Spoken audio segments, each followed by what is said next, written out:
વડોદરાના રાવપુરામાં ભગવાન સ્વામિનારાયણ મંદિર ખાતે રથ સપ્તમીની શ્રદ્ધાભેર ઉજવણી કરવામાં આવી હતી. રથ સપ્તમી એ ઋતુના વસંતમાં પરિવર્તન અને લણણીની ઋતુની શરૂઆતનું પ્રતીક છે. મોટાભાગના ભારતીય ખેડૂતો માટે તે નવા વર્ષની શુભ શરૂઆત છે. આ તહેવાર બધા હિન્દુઓ દ્વારા તેઓના ઘરોમાં અને સમગ્ર ભારતમાં સૂર્યને સમર્પિત અસંખ્ય મંદિરોમાં ઉજવવામાં આવે છે.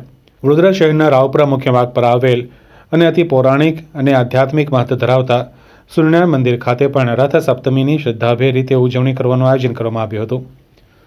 લક્ષ્મી યાગ સહિતના વિવિધ કાર્યક્રમોનું આયોજન મંદિર ખાતે કરવામાં આવ્યું હતું, જે અંગેની માહિતી મંદિરના શાસ્ત્રીજીએ આપી હતી. જપાકુસુભસંકાશમ કાશ્યપેયમ મહદ્યુતિમ તમોરિમ સર્વપાપગણમ પરતોસ્મિ દિવાકરમ. આજે રથ સપ્તમી છે અને રથ સપ્તમીના અંગભૂત દર વર્ષ પ્રમાણે અહીંયા પોસ્ટ ઓફિસની સામે આવેલું શ્રી સૂર્યનારાયણ ભગવાનના મંદિરમાં આજે લક્ષ્મી હવનનું આયોજન કરવામાં આવ્યું છે.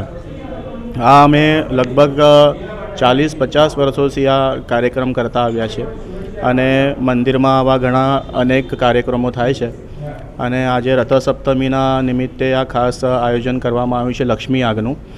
તો સર્વ ભક્તોએ દર્શનનો તથા પ્રસાદનો લાભ લેવો અને આ કાર્યક્રમમાં આવીને ભગવાનનો આશીર્વાદ લઈને આશીર્વાદ લેવો.